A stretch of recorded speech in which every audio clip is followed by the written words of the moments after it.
All right, you guys, for a double dose, back to back, imperfect action today. We have another show, and if you're just tuning into imperfect action, you understand that on this show we bring 6, 7, 8 figure earners on. We like to have conversation with them to find out, why are they taking consistent imperfect action and what has worked and not worked in their business.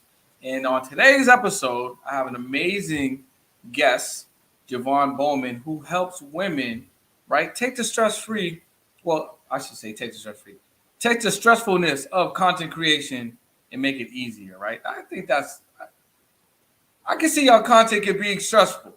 I I, I can see how content can be stressful. It definitely can be stressful, but you have to create content. It's the lifeblood of your marketing. So you have to figure out a way to do it.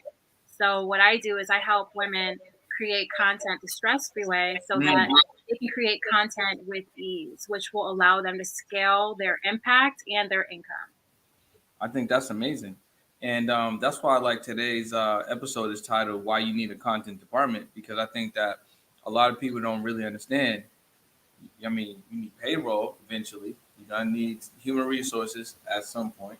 You need sales. You need marketing. You need content. And content is not necessarily just your full marketing department. I feel like it's like its own department within your marketing department, and everyone definitely should have that. So before we start the show and kind of get into the conversation, I would love for you to tell the audience how you actually help women do it the stress-free way. And while you're doing that, I'm gonna send a link out to the community, let them know we are live. Thank you. So, my background is in the traditional TV and film industry. I've been working in the TV and film industry for the past 16 years. And so, I got my start working on TV shows and working on commercials. So my background was being in a high pressure environment of being on set. And that was something that I think is really positive because I was allowed to learn the efficiencies of creating content, how to do it quickly and how to do it very well. So when you're dealing with 6 and 7 figure budgets to create a project, you're not doing it alone. It's not a DIY skill set.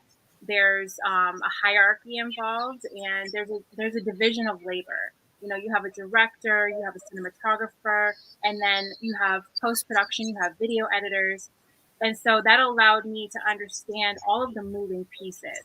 Now, what I do with women and specifically female entrepreneurs is I teach them how to create content like a queen. So to actually boss up and be the director and the leader of your content, not the person actually executing it. So how to create creative briefs, how to hire people, what to look for, messaging, visuals, post production, execution, delivery, all of those things. And so what I've done is I've created, a program and also Content Queen Academy to teach people the things that they need to know in a way that's actually accessible and isn't overwhelming.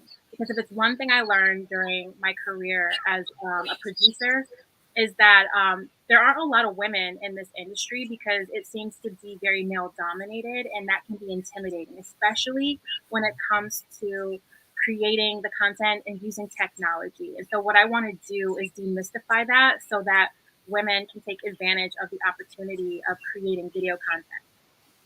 First of all, I got a question. How come you only helping women boss up and create content like queens? I want to boss up and create content like a king. I love that. And so what I've done is I've also created the Royal Content Coterie, and that's my inner circle. And so that is for come, the come, queens come and on the now, come on now with the inner circle. yes. So my inner circle, that's my mentorship where I help you create content. And also what I've noticed is a lot of solopreneurs, even if they have the skills to create content, they still need someone to bounce ideas off of. They need a second pair of eyes to look at what they're doing. And not that it's unique to women, but I find that sometimes women lack the confidence to really Mhm. let go and step in front of the camera because there's so much pressure to look perfect and to Yeah, be like a model. And I don't think that's actually necessary. yeah, and this is interesting, right? I saw a piece of content yesterday, and it was actually a woman, and she was talking about the difference between what women do or the things that they busy themselves with as far as their presentation, and what men actually want or like. And what I found was interesting, and kind of like how you're like sharing what you're sharing, the correlation is that sometimes we think that we need to show up a certain way or we got to do certain things before we can show up, but really, and it's documented, there's statistics that show you that more people resonate with authenticity. More people are resonating with picking up your phone and doing a real selfie. More people are resonating with you maybe having braces and like they seeing the wires. Maybe more people are interacting with you, dropping the phone and picking it back up, and just like people don't want polish because we all aren't polished. Now, there are times and places for you to be highly produced and amazing edits and transitions and overlays and maybe some voiceovers. And obviously, these apps nowadays give you certain tools where you can do some of these post production, type of edits and transitions within the app. But you don't necessarily have to show up, a certain way. And honestly, even if you feel like you need to, there's tons of filters that can help you out too. So Yeah, there's I love a no filter. real excuses. Yeah, you said you're for a filter. I love a filter. If you look at my Instagram page, on my reels and on my lives, I'm definitely going to take advantage of a creative filter, or even on my stories. But I like what you said about authenticity, because what I think is, a lot of times people think you have to be perfect. A lot of my clients are high earning women. Some of them come from a background of marketing where they had a whole department, where they had a whole team. And now, as a solopreneur, they're taking on the task of content creation themselves, but they're holding themselves to a standard that's up here without the team. Mm, And so, what I think is, you really have to investigate the platform that you want to invest in for that's content. a great. That's a great. Because That's a as great. you can see this weekend, the Super Bowl, that's where you want to pull out the big guns. You're putting big ad spends behind that content. So you want to make sure it's polished and you're showing up in an authentic way for your brand, but also very polished. Whereas in your Instagram story, you don't need to pull out your big camera, with your lens. You can just pop out your phone and do something cute. But maybe for your YouTube channel, you want to pull out your big camera with your nice lens. And so, to really hone in on what the industry practices are, but also what is the expectation of the audience. And so on social media, on the more ephemeral type of content, people will let you get away with a lot. So if you're afraid of creating content because you don't have this or you don't have that, start with your Instagram stories, or start somewhere where you can just get away with more. Yeah, I like that a lot. I really like this conversation we're having. I love the things that you're touching on. I want to ask you a direct question though. Okay. Why do you feel like? Well, a couple questions. One, why do you feel like? And since you help women, I'm gonna just this will be direct at your target demographic. Why do you think women get held up on certain things that prevent them from producing and executing content? That would be number one. And then number two, I mean, why do people need a content department moving forward? Okay, so to answer your first question, why do women get hung up on creating content? I think the number one reason why women get hung up is because we've been conditioned very deeply that our voices do not matter. And Mm, so you start to think, who wants to hear from me? And even if people wanted to hear from me, are they going to be willing to buy what I'm selling? Are they going to take me seriously? Are they going to want to pay what I want them to pay for my offer? So I think there's a tendency of women to, one, not feel like their voices matter, which impedes their self confidence, and that prevents them from showing up.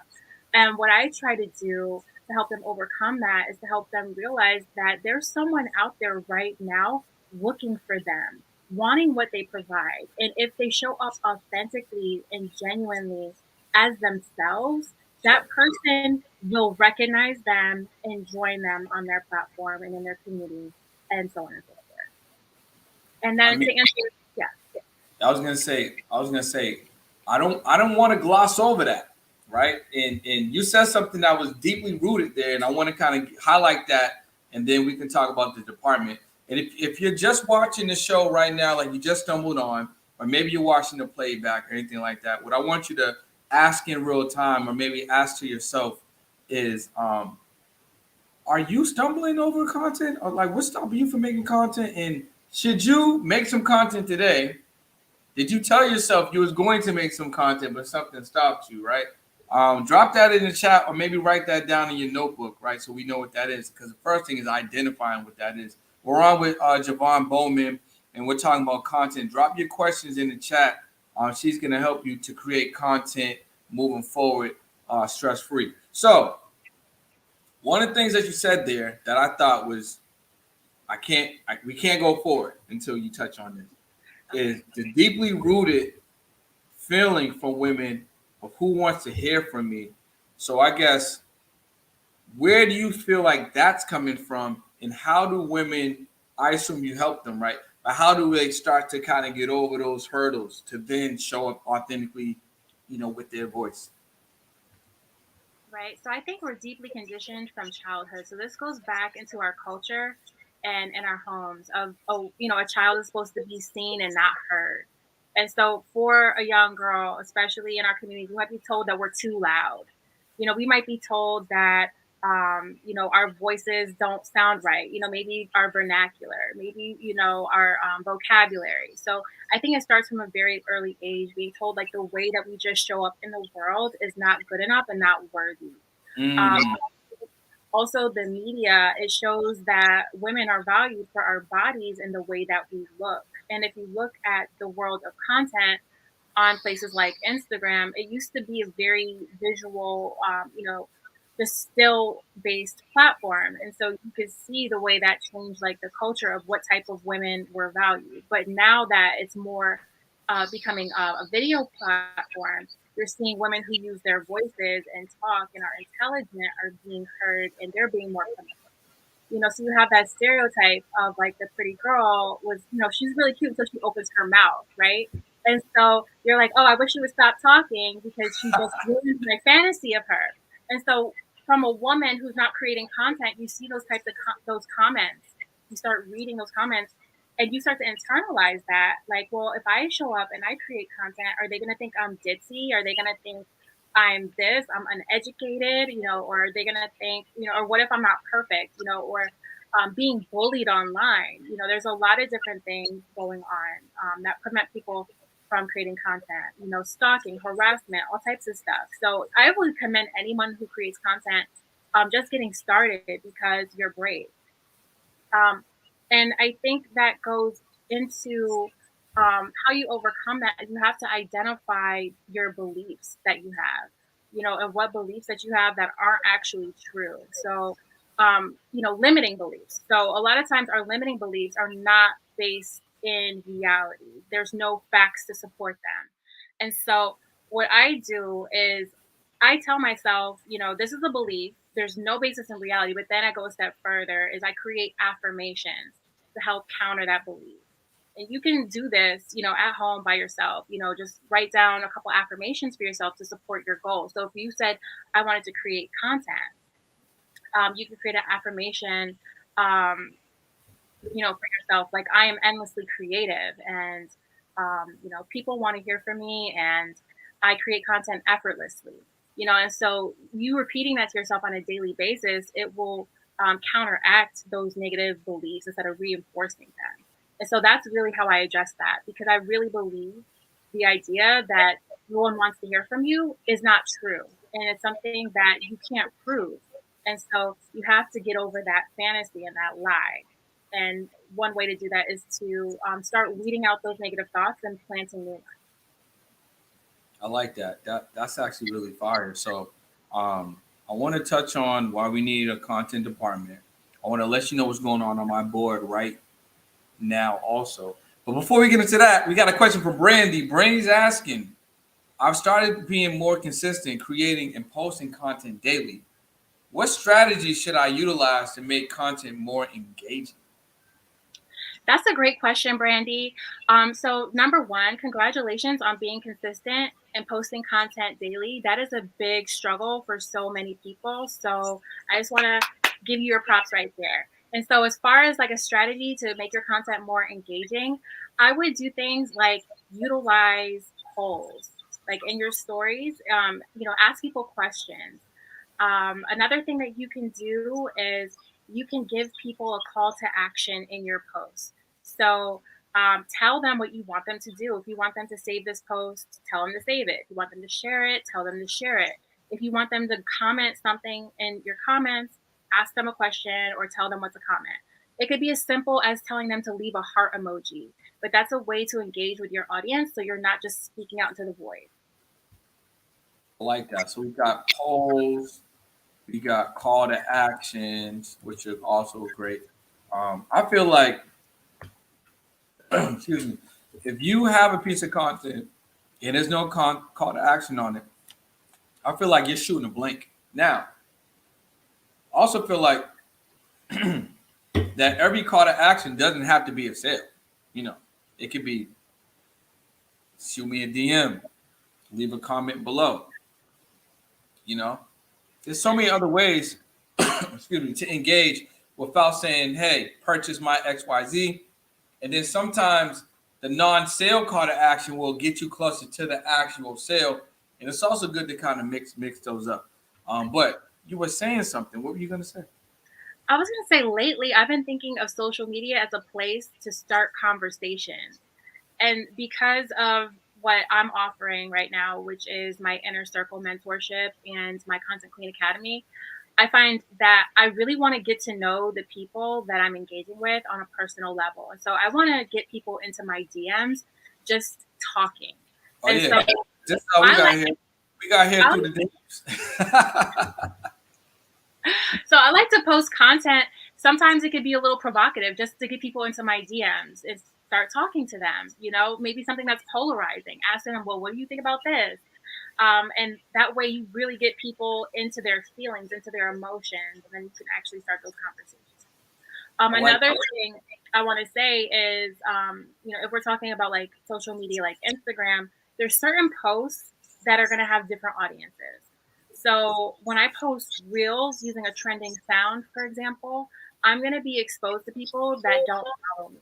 So my call to action on a post like that might be different from a post that's in my feed or that's in my story. So my call to action might just be follow me for more tips. It may not be buy this. You know what I mean?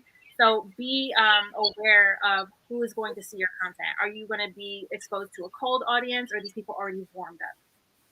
100%, 100%. So we got a question. This one is from Mandy. Amanda, she's asking, is posting multiple times a day at different hours overdoing? I would say it depends. It depends on your platform and what type of content you're posting. If you're posting multiple times a day at different hours on Twitter, I would say no, you're not overdoing it because people are going to see the most recent tweets that you're tweeting. If you're posting on Pinterest, those posts have a longer lifespan. And so posting multiple times a day at different hours might be a little bit OD. So I would say it depends on your platform. For example, I'll post in my stories, like 10 times a day if I feel like it. It just depends. But there's a different expectation on that type of content. So um, if you have the urge to create content and post content, um, and you feel like you might be overdoing it, what I would recommend is to see how you could repurpose your content to other platforms. That'll satisfy your urge to post, and it'll also help you become relevant in front of another audience. Yeah, I like that. That's really dope.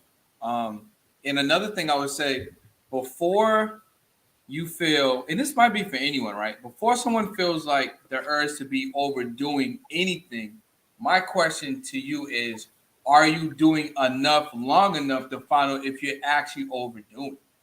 So if you don't have a sample size of at least, let's say, 30 days, you can't really even tell how people are interacting. So if you're going from posting sometimes weekly to then I want to post 2 or 3 times a day, you still need to create a long enough sample size to see if your account, your followers are getting used to that and how they interact with that. Um, but yeah, like if you don't have a simple size to go off of, it's gonna be hard for you to kind of determine that. I believe more is more personally because certain platforms content's not gonna like like you said, Pinterest it got a longer lifespan as opposed to like a TikTok or an Instagram or even a YouTube short, right? Things like that. We got a lot of questions. I'm loving this topic. If you are just joining us, we are talking content. Why you need to have a content department, strategies, positioning, and all the stuff that you probably think about. We have Javon here who's going to be giving you a lot of game. And if you're just joining us on Imperfect Action Show, drop your questions below. What questions do you have on content? Do you have content anxiety? Do you have content procrastination? Do you need a content accountability partner? Right? Ask Javon the questions and let's get down to it. We got another question from Brandy. She's asking, do you have a content strategy worksheet you share with your clients? Absolutely. And in fact, I made this available to the public. So you could go on my website, sixfigurecontentqueen.com, and download the IG Reels cheat sheet. Now, this is a cheat sheet I made specifically for IG Reels to help you with development so that you can actually create content the stress free way. And so, just to break it down briefly, it's going to include, content development like what is your caption going to be? What hashtags are you going to use?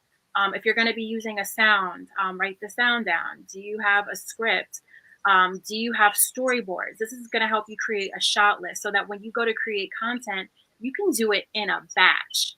Oh So, wait, hold on. I gotta stop you real quick. yeah, You're talking about taking your content not only to the next level, but you're talking about taking your content seriously, which goes back to why you need a content department. absolutely. So, number one, how are you even going to have a department if you can't direct their work? So, before you even go out and hire a director of photography or collaborate with someone, you need to come to the table with a script of some sort, some type of content brief, so that they know what you're asking them for. That way, they can actually give you a quote for a budget. So, we're talking about money here. So, time is money. So, the more time that you invest into your planning, the better your content is going to be. Also, it'll take less time to execute and you'll spend less money on it. So you can get more bang for your buck. So, this is the type of stuff I learned working behind the scenes in TV and film. So, we might have 2 weeks to prep a show, but we might have, a 50-person crew. How do you communicate to 50 people? You have to send them a script. You have to have a shot list. You have to have storyboards. You have to have something to work with. Yeah. And then once we get into post production, those people have never even been on set. They don't know what the hell happened. So you need to make sure your files are labeled properly. You need to make sure you have a camera log, a sound log, something that they can work with and put it all together. And so that's what I teach people how to do on a macro level. So whether you're doing content DIY right now, or maybe you're taking the leap into collaborating with a local videographer, you come to the table looking like a professional and you'll be able to get more out of your budget. I like that. I like that a lot. We got another question from Brandy and we got one for Ty. Obviously, you are really resonating with the audience and I'm happy that you're here. So, Brandy's asking, what is your favorite type of style of content to post? Okay, so for me personally, I love to post in my stories just like BTS. So I come from a reality TV documentary background. And so for me, I feel like this is the way to really get people to understand like who you are as a person, not just as a business.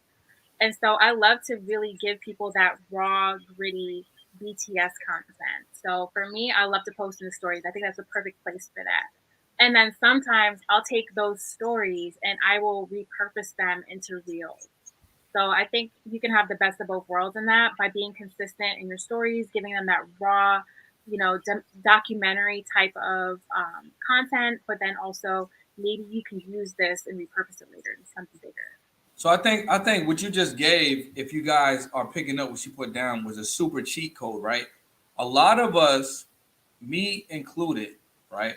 You'll create content in a story on some throwaway. Like it's like oh, let me just document this. This is where I'm at, whatever, whatever, throw away.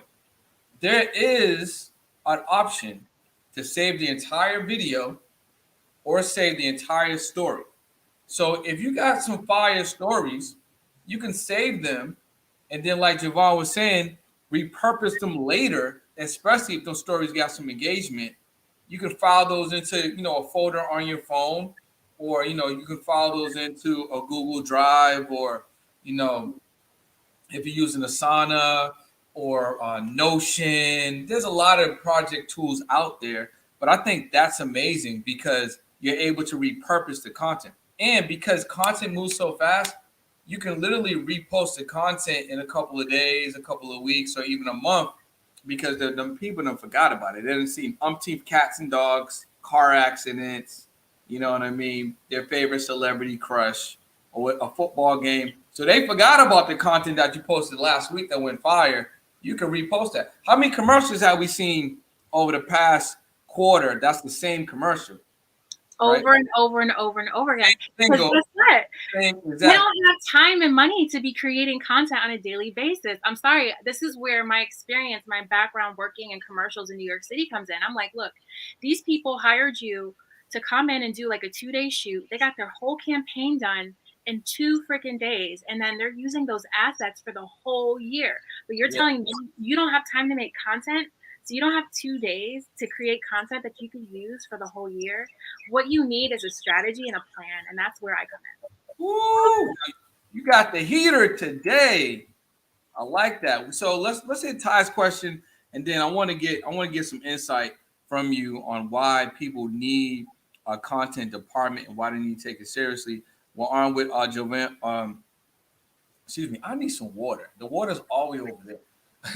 We're on with Javon talking about content.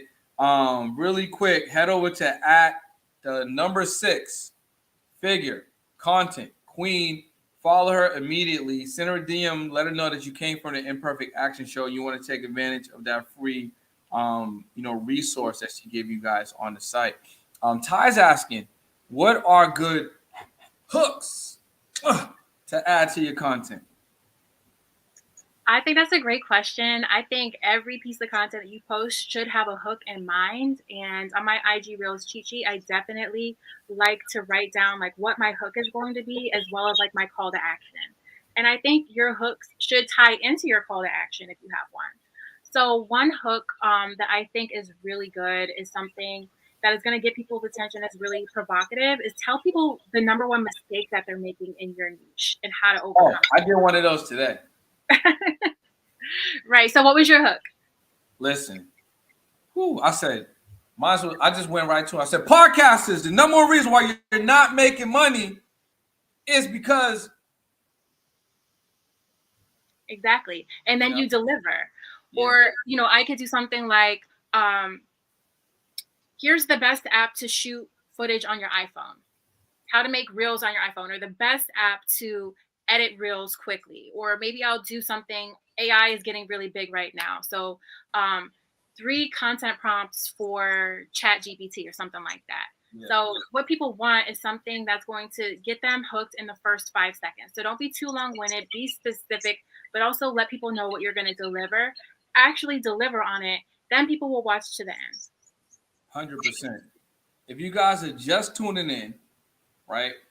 Just stumbled on the YouTube page. We are on live the Imperfect Action Show with Javon Bowman. We're talking about content, why you need a content day, content strategies, content positioning, content cheat sheets, and all sorts of jazz, and why you should be taking your content more seriously and using the content to start relationships, right? So, Javon, why do you need a content department? And I want to share something that I heard earlier today once I hear from you, because I think it's definitely something that people should tap into. So, why do you think people need a content department in their business? The number one reason why you need a content department in your business is because you are not a content pro. You did not spend years honing a craft to create content. Therefore, you are not the expert. So instead of wasting time and resources creating content poorly, you should focus on your business and hire people that you can trust to do it well. So, first of all, that's an amazing answer. I gotta say, I totally agree.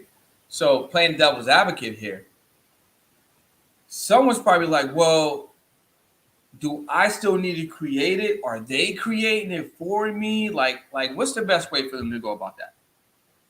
I think if you're just getting started as a solopreneur, something is always better than nothing. So you want to start creating content to build up your audience and to try things out. You want to DIY it, go for it. But if you want to get results quickly, then I definitely recommend at least hiring a virtual assistant or someone to help you with your content, whether that's you shoot the video and you send it to them, you upload it to Dropbox, they edit it and put it back in the Dropbox for you to upload, to take that load off of you. Because, I mean, I'm a professional. I've done video editing, I've done producing, I worked my way up the ladder from being a production assistant all the way up to being in the Producers Guild of America. Like, I've done every job behind the scenes. And there's a reason why the labor is divided. It's so that you can get your results quickly. It'll take years for you to master every craft in the content creation. So if you're passionate about photography, go ahead, take your own pictures, create your own videos. But there's gonna come a point in time once you become successful as a business owner where you're not gonna necessarily want to do much besides show up on content day and do your content and let everyone else handle it. Facts. Facts. So Chandra, Dr. Chandra Smallwood, shout out to Chandra, right? Who, by the way, I have to give her some flowers and some highlights post Valentine's Day just on her content. Her content has gotten remarkably so much better. And that's not to say it wasn't good before, but she just has evolved. You know why she's evolved? Because she started making content more consistently, right? So she asks, what's what makes up a content department, and can one person be a department? Okay. Um, there's so many ways to answer that question, but I'm pretty sure everyone is familiar with watching movie credits. So at the end of a film, you go to the theater, you're going to see a list of credits after the film. That's a list of every job that was worked and all the people that worked on that film. Now, those films, maybe they were filmed over a course of like 30 days, maybe 4 months, maybe a year. However, what I want to ingrain in you guys is the idea that there are so many ways to approach this. It all depends on your schedule and on your budget. So, really, what I like to do is reverse engineer going back from like, well, what do I want my results to be? How much money and time do I have? And how can I execute this? So, you may not have the budget or the time to do everything the way, a feature length film would do, but you can say, well, there's a production department, there's a camera department, there's a sound department. Maybe I just have one person in each of those jobs. Or maybe I decide that the person who runs the camera can also run the mic. It really depends on what you're executing. So you have to start from your script stage and then go from there. So if you know like you don't have a lot of money for content, maybe you're just doing interviews. You get a backdrop and some lights like I have, and this is something where you can record content and then you can send it to a video editor. But if you have more money, then maybe you can go on to a location. You can hire actors. You can hire people to do voiceover. You can buy stock footage. So there's so many ways to approach it. It can be a one person job, but if you have a certain type of content that you have in mind of creating, it's best to consult with someone like me to let you know the smartest, most efficient way to approach that and get the most for your money. So as right on pace, what I want to do is definitely plug Javon's Instagram, right? So shoot her a DM at the number 6 figure content queen. Maybe there's some questions you didn't get a chance to ask. Maybe you want to ask things in more detail. Maybe you want to get private. Jump in those DMs, start the conversation, and get down to it. So you just touched on why they need a content department. What are some elements that make up a content department? But how much is someone budget starting out for a content department? We're talking $300 a month, 400, 1,000. What's the number one key hire? I heard you say a VA. You know, what's a good first hire, and what's a good amount of monthly budget to put aside to get somebody, helping us out in that department? Hmm. Okay, so When I think about making content, I break it down into three phases. I think about the pre-production phase, I think about the production phase, and I think about the post-production phases at a minimum. So the first thing in pre-production we want to focus on is your messaging. So creating those scripts, because let me tell you, it doesn't matter how much money you spend on your content, if your message falls flat, it's not worth it. So invest in your strategy, invest in your messaging, and finding out what is going to resonate and what is going to actually click with people. So don't skimp on pre-production. The next phase is production. So there's two elements. There's the visual element, and then there's the sound element. So at the very least, you need a camera and a mic. So whether that's a one-person job where you find someone who can do camera and audio, or you split it up, at the very minimum, you need the camera and you need the sound. And I'll also incorporate the lighting with the camera operator.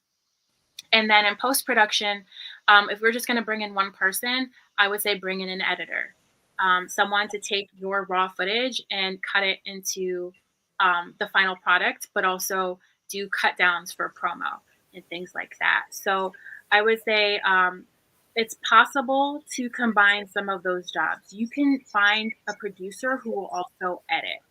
In the industry, they call them predators, producers, editors. You can find someone who can shoot video and do sound. So I would say you might just want to have two people on your team when you're just starting out. Bring them on as a freelancer. So maybe you bring them on at a day rate. So you know you're going to do a whole content day. You have a budget to hire a DP for one day, and so you try to figure out how much can I create in that one day. You have the producer and the editor to come up with the strategy and plan the shoot for you, and then also edit the footage. So I would say have two people on your team at least. It's been an amazing conversation as we wind down this episode of Imperfect Action Show. I want to encourage anyone that has a burning question inside of you that have yet to ask that question. This is your 2 minute warning, right? Drop the question in the chat while we have Javon available live to get your questions out and get them answered. And make sure you give her a follow at sixfigurecontentqueen.com. And she has a free resource for you if you go over to that website. And make sure you follow her at sixfigurecontentqueen.com. That's the Instagram. So any other questions, drop them in the chat. As we are winding down, Javon, let everyone know what you have going on. What's the best way that they can work with you and stuff like that.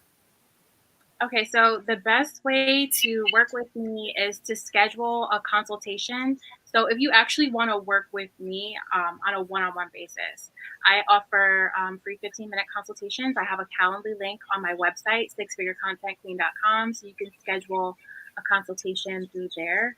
I also have a Facebook group called Content Queen Academy. It's a private group, so you can request to join that. And I go a little bit deeper in that group. I go live behind the scenes at certain places. I give people a little bit extra that I don't give on Instagram.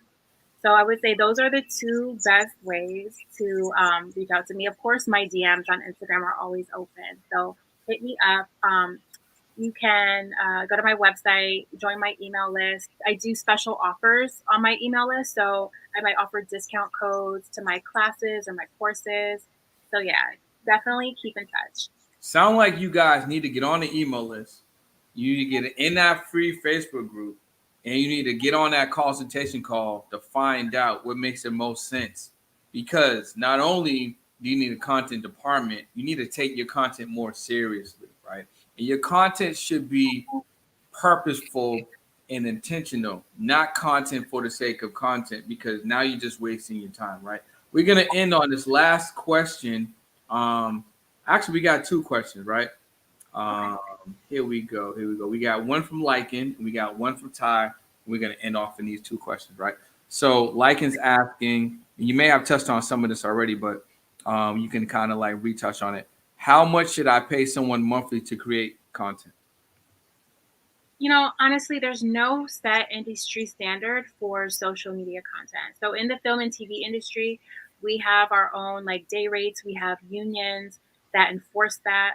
I would say if you're concerned about budget, you might want to approach a college student or an intern to help you with that because there's so many levels to this. It really just depends on what kind of content that you want to create. I would say shoot me a DM so I can know a little bit more about what you're trying to do.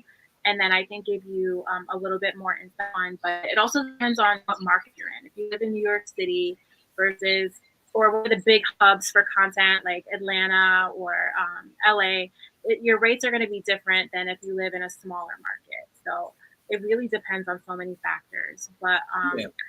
yeah, there's ways to work a budget. Trust me. I've worked on indie films, short films, award-winning stuff. I've also worked on high-budget TV shows, and so I know how to get it done. Whether you have a skeleton crew of like 3 people or whether you have like 50 people, so it really depends. 100%.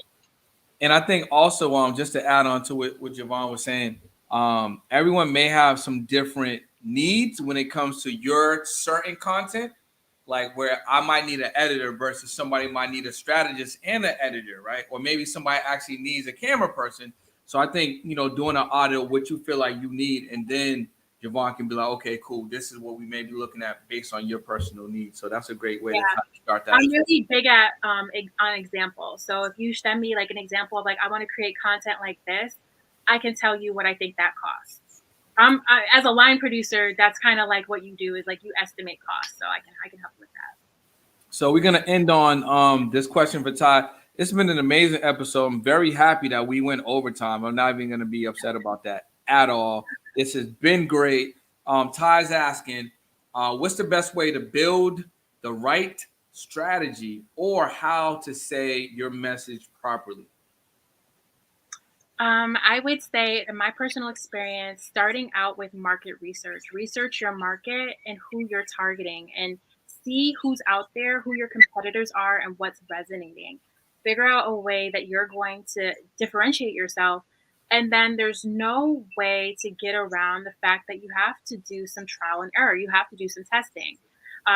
People call it A/B testing or what have you, but you have to start putting out content. You can't just wait and sit on the sidelines trying to perfect your marketing and your message. You have to take that imperfect action and just get started. You have to go. Then you look and see what your results are. Is it working the way you envisioned it to? And then go back and tweak it. So that's how I would say it properly. It's like you build your strategy, you build it while you're flying. Like you got to get started somewhere and then you tweak it. You see what's working and you see what's not working.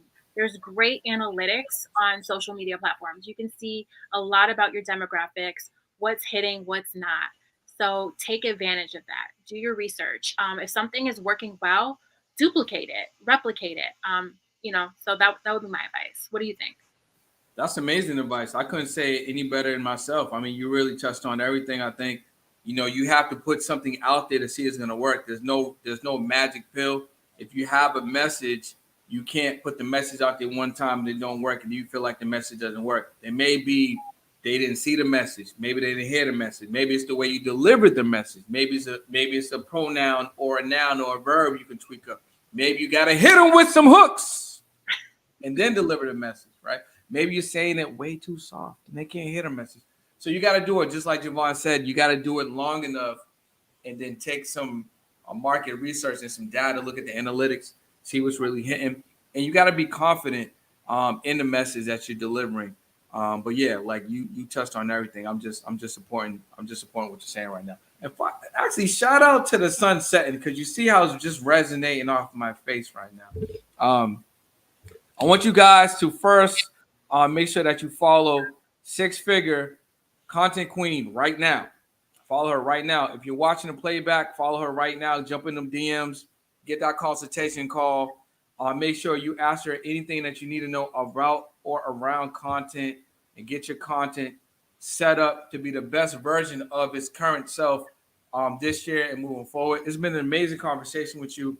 Very happy that you put some time aside to come on. And any last words for the people?